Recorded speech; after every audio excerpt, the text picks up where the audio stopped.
Josh Centers takes control of iOS 17 and iPadOS 17. This is Mac Voices. Mac Voices is supported by MacVoices Magazine, our free magazine on Flipboard and on the web.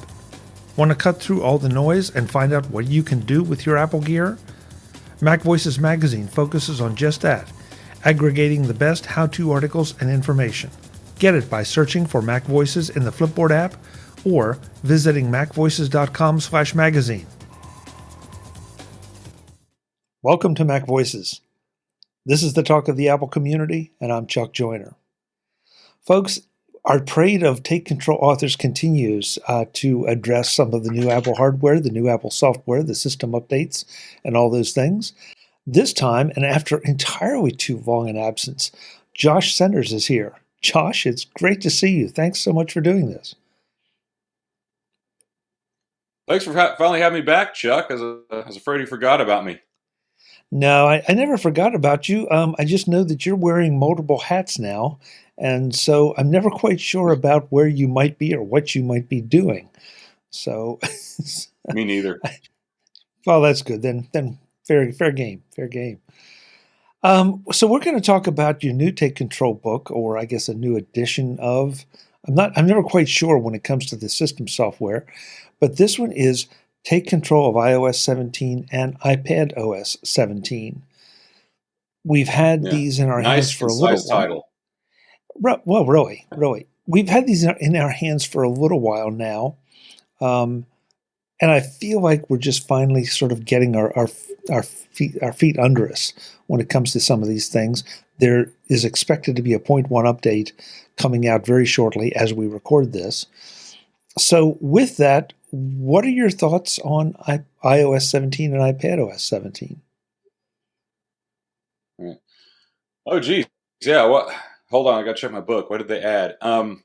So iOS 17 is it's interesting because it seems increasingly Apple's running out of things to add. It seems like increasingly they run out of features to add, and so more and more we're seeing just lots of small refinements to things. And I think the way Apple marketed iOS 17 was kind of haphazard. I feel like they're a bit distracted with the Vision Pro and some of these side projects, because like the big thing they came out with advertising was stickers, and I'm not sure. I don't know about the broader audience. I know my audience doesn't care about stickers, but we do cover them in the book. What a lot of the things I notice in iOS 17 now that's finally out, it's lots of little things, right? Like and there's some things that are very nice to have. One of those, if you have the second generation AirPods Pro, there are some fantastic improvements for that. I just got these recently before the launch of iOS 17. And then once I got the new firmware and I got the official version of iOS 17, it really opens up a lot of stuff. Like they've added a new adaptive audio mode. So previously, you either had full transparency or you had noise canceling. You can switch between the two. Adaptive kind of fits in between the two of them, right? So so it tends to block things out unless it thinks you need to hear. That's probably the simplest way I can explain it. And probably my favorite thing they've added for the AirPods in terms of noise cancellation is they added conversation awareness. And I've actually ended up using that quite a bit. Like I'll be at the gym and I tend to block all the external noise out. But if someone starts talking to me, it's good to open that up. So I'm not screaming at them. I can actually hear my own voice. So what happens is when you start talking, it will lower the volume of any media you're listening to, like a podcast, and it will tune the external microphone to pick up voices better. So that's a really tremendous feature. If you're like the sort of person who lives in a city and you go, walking around a lot and you like to use the noise cancellation, or you listen to a podcast and someone starts talking to you, it's really nice for, your podcast or your music or whatever, for the volume to lower and to be able to have a conversation without having to, fumble with your AirPods and all that. So it's just lots of nice little things like that. One of my favorite features is they finally made it so you can share an AirTag with another person. I got my wife an AirTag for her keys. She was always losing her keys. And then, of course, every time I had to borrow her keys for something, I started getting the stalker alerts like, you have an AirTag following you. Ah, yeah, yeah. Or then, she lost her keys. I couldn't help her find them. I'd have to take her phone and show her where, you open that and find my. Now I can just look that stuff up, and I actually have some more AirTags now. I did some traveling recently, so I have AirTags for like luggage, my backpack, my keys, some other things, and so I can share those with her. And so if I lose those things, she can help me track them. So that's just something that really should have been included with the AirTags from the start. But anyway, these probably aren't the marquee features, but the longer I've done these, I think this is like 10 of these books I've done now. I started with iOS 8, and this is the point where it's like, I noticed lots of little things with iOS with each update. So, Josh, I think it's interesting you picked those to talk about, because both of those have to do with the iOS 17 and, well, iOS 17, obviously, for the iPhone, interacting with other devices within the Apple ecosystem. And so I feel like this may be something we're starting to see, that, as you said, they keep trying to find marquee features to add, and maybe they really don't need to. Maybe it's just this tightening down of the ecosystem and enhancing the ecosystem to be better when the devices are used together. Yeah, and that's something that becomes more of a challenge every summer when I work on these books, because so many of these features, once upon a time, it was like, this is a feature for iOS, this is a feature for the Mac, this is a feature for the Apple Watch. Increasingly, a lot of the stuff we're seeing is like ecosystem features. It's things added to the entire ecosystem and spread between the Mac, between iPhone, iPad, the Watch, probably the Vision Pro, even the Apple TV. Like one of the new features I just touch on in this book. I'm going to talk a lot more about it in the upcoming Apple TV book. But you can use continuity camera now through FaceTime to make calls in the Apple TV with an iPhone, which is an interesting thing. But that's just one example of how a lot of these things are becoming more ecosystem features than just a device-specific feature. And there's actually something I was talking with Joe Kissel about today. Joe Kissel, for those of you who don't know, is he's the guy in charge of Take Control Publishing. He's my publisher. And, that's one of the things I really like for us to do more of going forward, is more collaborative efforts between, Joe's off doing the Mac book every summer. Jeff Carlson's working on the WatchOS book. And a lot of times we end up covering the same feature just from different perspectives. It'd be nice to, have more synchronicity between all the platforms. Yeah, we've talked to Jeff about the Watch book, but that's you make an interesting point, that it's almost impossible for you to do an iOS 17 book without talking about the AirPods, without talking about the Watch. And it's arguably a challenge for Jeff to talk about the Apple Watch without talking about its interaction with the iPhone and the other parts of the Apple ecosystem. So these are no longer separate devices, and maybe I'm going to the 30,000 foot level, but it gives you more benefit the more of the Apple devices you decide to use, instead of getting a different watch or a different tablet or something. That there are definite benefits to having everything under one roof. Yeah.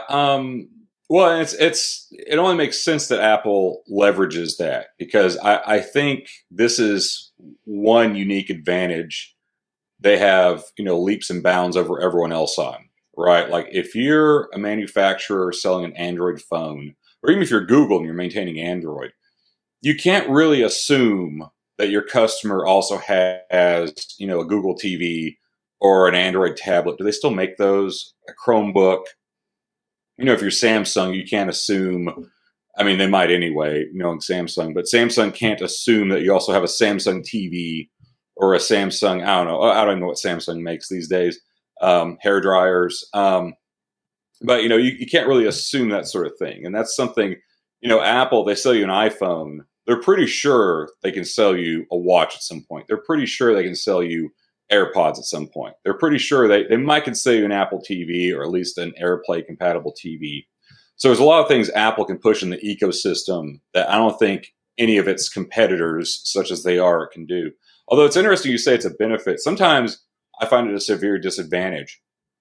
For example, and I know we both struggle with this, if you say the S word, which, by the way, that is one of the changes in iOS 17. I'm not talking about the SH word. I'm talking about the everyone's favorite Apple-powered AI voice assistant that seems stuck in 2011 still. So one of the things they've changed is that instead of "Hey, S word," it's you just say the S word, which personally I found that frustrating because what I would really like is to have a customizable word, right? I like to be able to name what I call my iPhone, what I call my HomePod, what I call my Mac, because what happens so often now is I will call that out, and then I don't know which device is going to answer. I give you that. That is an issue. One other issue I'm finding is that some devices still require the "Hey" before, others don't, Mm-hmm. and that can get confusing because if I'm trying, I mean, I guess you can try to use it to your advantage because then, in theory, device A will accept the S lady only. So you say that, and that's the device you're talking to, as opposed to the other one. But I'm with you. It's too similar. If they gave you just a palette of words, because I recognize the fact that some people are going to have words that are difficult to understand for the AI. So give me 5 or 6 different things that I could call my devices, and like you said, name each one, and then it's like naming your kids. You know which one to yell at. Yeah, my guess is it's probably the marketing department that's against that. I believe Amazon's voice assistant name that starts with an A. I believe you can name those devices separately. I haven't used that ecosystem in a while, but so I'm pretty sure that's well within Apple's capabilities. That's probably more of a marketing department thing. Like, no, we have to let everyone know about this feature that I can't even mention on a podcast. Otherwise, every listener's devices are going to go insane. It's been a while since I set up one of the Amazon devices, but yes, I did have the option to call them, call it, let's see, what is it? Either Alexa, I'll spell them now, that's the easiest way, or ECHO, because I have one of the ECHOs in the room, so it'll answer if I say it. In fact, it might answer if I don't say it, just maybe it's smart enough to know I'm spelling it. But yeah, so that is a bit of a challenge. Yeah, Josh, what are your thoughts on the camera? I mean, that seems to be the big feature, and it has been, if not the one of the big ones over the last few releases. But this one gives us a 5x zoom through a little bit of Apple magic. Yeah. So it's funny you mentioned that. I just got this phone. Let's see. It's been a little less than a week. I'm a bit of a late adopter this time. Actually, I'm a super late adopter because my previous iPhone was an iPhone 11 Pro. So I was like, living way back in just a whole other pre-COVID era. So yeah, there's this one gives me, so I have a 1, a 2, or a 3, and then I have a 0.5. So yeah, I guess it depends on. I think the Pro Max has the 5x. It seems like it has an extra level of zoom or something. So that I'm a little less familiar with. I will say one thing that was surprising about iOS 17 is that it didn't offer a whole lot in terms of new camera features. There's a handful of things. I do think one thing that's really interesting and welcome is in the viewfinder. And this is for every iPhone that supports it. So this isn't device specific, but there's like a little level. Like if you open the camera and you kind of rotate it around like this, you'll see like a little broken line appear. And when you get it perfectly level, it like straightens out and then disappears. So if you're the kind of person, like a lot of us, you tend to take kind of crooked pictures. Like that will actually help you straighten your camera out. So that's a really neat thing. Yeah, and those are the kind of little features I think that it's nice that now Apple sort of has the time to focus on, because it does definitely improve the experience. Yeah, absolutely. I mean, at this point, I'm not sure how many more features they could cram into the camera, right? Because there's so many. Like you got photographic styles, which I'm not sure people use a whole lot. Of course, you have portrait mode, you have the different backgrounds, you have the shared libraries, you have night shift, you have HDR, you have live photos, you have if you have the Pro, you have the cinematic mode. Um, Really, it's kind of a crazy number of features. And now that I have the 15 Pro, um, you can do some interesting things with the 15 Pro. Like, well, for instance, of course, this has been the case, I think, since the 12 Pro. You can capture in ProRAW, and on the 15 Pro, you can capture up to 48 megapixels. I think like each image is like 150 megabytes or something, so you have to be really careful with that. And another thing, and I'm going to include this in the next update to the book, I just learned this after the phone. You can actually set which lens you want as the default. So, of course, the iPhone 15 Pro has 3 lenses, and you can set whichever one you want as your default lens. So if you're always finding yourself like zooming in or zooming out, then you can set the default, which is interesting. I only became aware of that feature recently, and when I played with it, I kind of liked it, because it seems like for whatever reason I tend to like the longer shot, and so I'm always having to switch to that longer shot. Now that doesn't mean I can't switch to something else, but when I whip my phone out, that's usually where I go. And this is just one less thing I have to do to be able to catch that shot if there's a time element involved. So really nice new little feature. Yeah, I'm the opposite. I tend to use the telephoto a lot, so I don't have to get up close to. Yeah, I usually take a lot of pictures of my kids, and so I'll catch them doing something cute. And if I walk up on them, they'll stop doing it. So I can kind of sneak off from a distance and zoom in on them. So why did you decide to go with the 15 Pro as opposed to the Pro Max? Oh, well, the Pro Max is just too dang big. It's too big and heavy. I had once upon a time, I can't remember, maybe it was the 7. There was one of them it was the 7 Plus. I went with a big phone at one point, and I kind of liked it, but after a while, it got like literally painful, like holding it in your hand. Or maybe it was, yeah, it was the 7. I had the Plus model on, and I liked it. I liked the battery life, but it was just too much. And then when Apple, when they moved to the iPhone 10, and when they did that, they got rid of the home button. They greatly reduced the bezel size and also increased the screen real estate. And so I found myself pretty happy with that level, with that balance between screen size and heft and overall size of the phone. So I've just stuck with that ever since. Oh, plus it's like, I think the Pro Max, $200 more expensive than the Pro.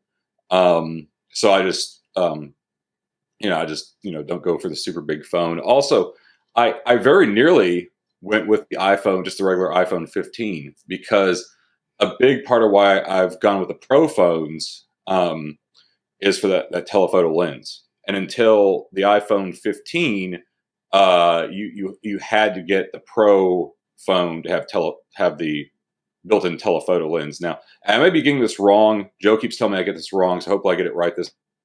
So my understanding is the on the iPhone 15, they've taken away the ultra-wide lens, they replaced it with a telephoto lens, something like that. But anyway, so like the iPhone 15 actually has a 2x telephoto. So I very nearly went with that, and then I asked all the other Take Control authors, like, well, which one did you get? Which one should I get? They're all like, get the Pro, which is, probably the right choice for what I do. Then I can document the action button, stuff like that. But, I don't think I'll ever get my money's worth truly out of the Pro just as a user. Cause I'm not going to do anything that fancy. Like, heck, the iPhone 10 was basically the limit of my photographic ability. But, there is some cool things to play with, and there's extra stuff I can document in these books that otherwise couldn't.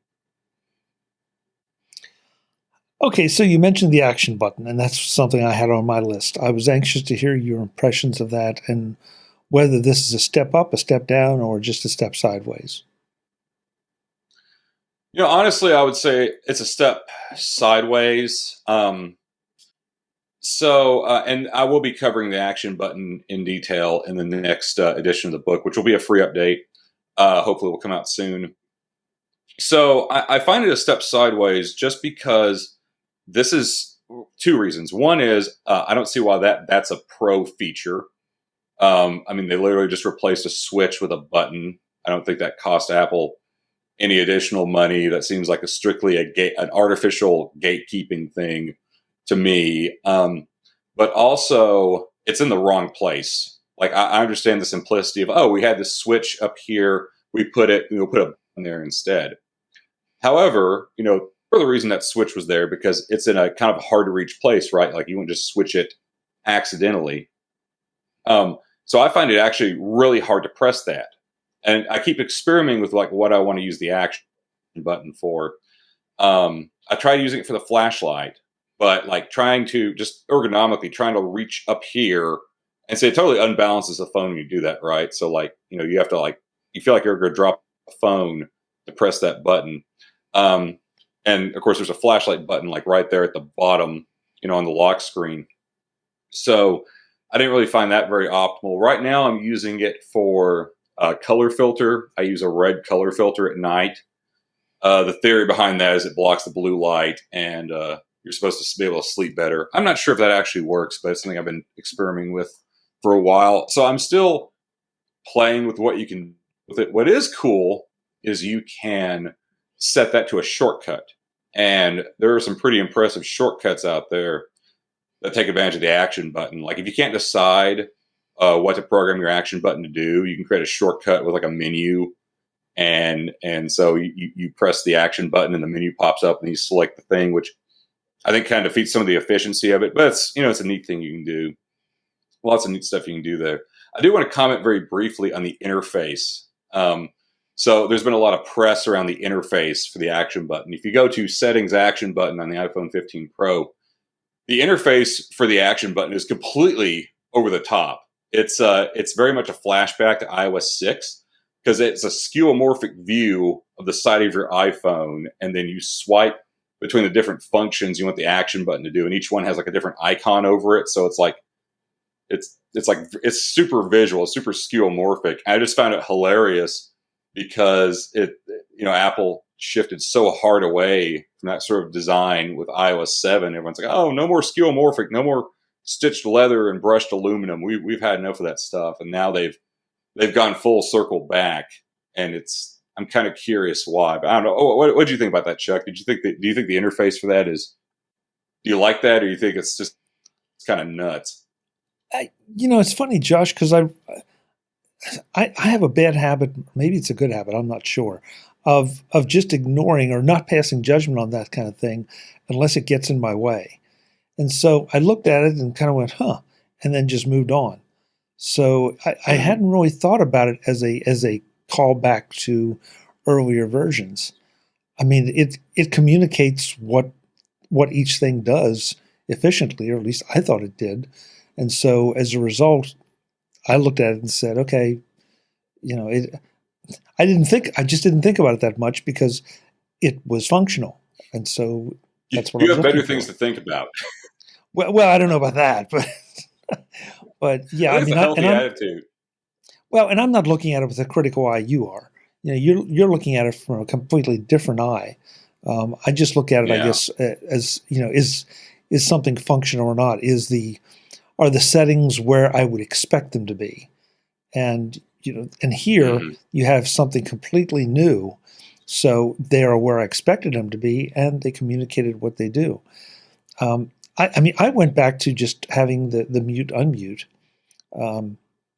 because I guess that's I'm still playing with shortcuts, and I'm still trying to figure out if there's a shortcut that I feel like I would use frequently enough to assign it.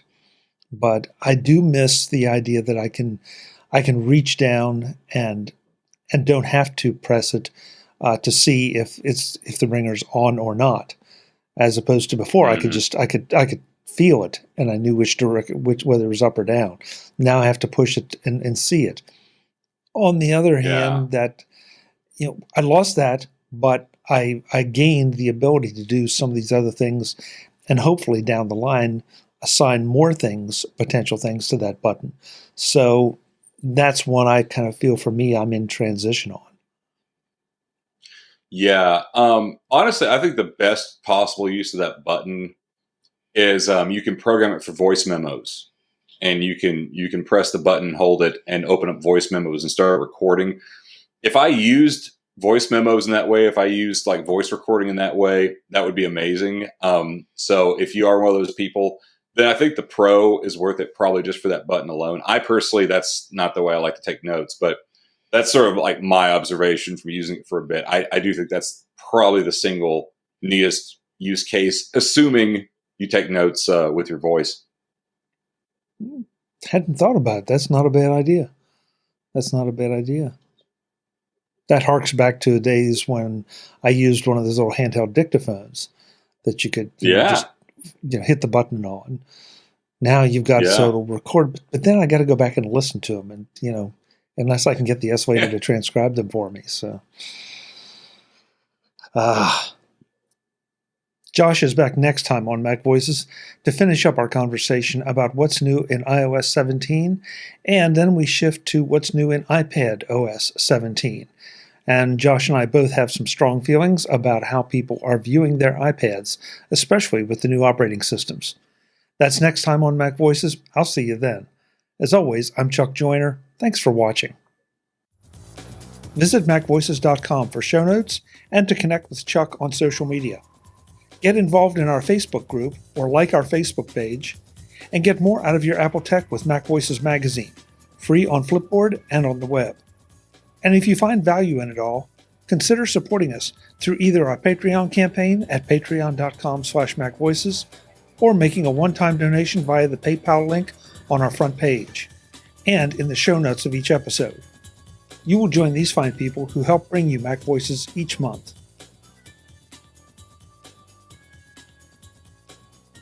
Advertising handled by Backbeat Media at backbeatmedia.com.